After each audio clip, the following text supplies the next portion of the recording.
wakati unapoanza kutoa, anza kwa yule ambaye amekukurubia wewe katika nasabu yako.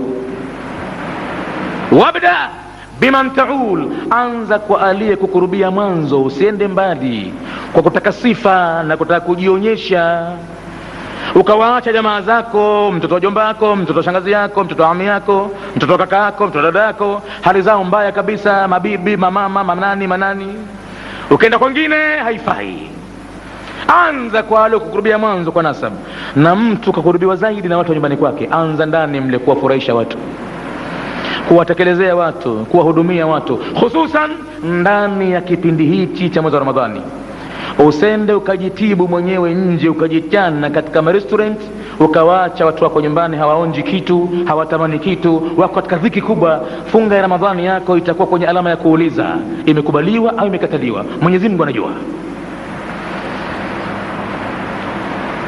Wa khairu sadaqa, Mtume akaendelea kusema, na bora ya sadaka, ma kana an dhahari ghina, ni ile ambayo imekuwa katika uwazi wa kutosheka mtu. Wa maana dhahari ghina, na maana maneno haya dhahari ghina, ai ma waqa'at an ghina, kutoa ambako kumeangukia katika kutosheka mtu na mahitaji lazima.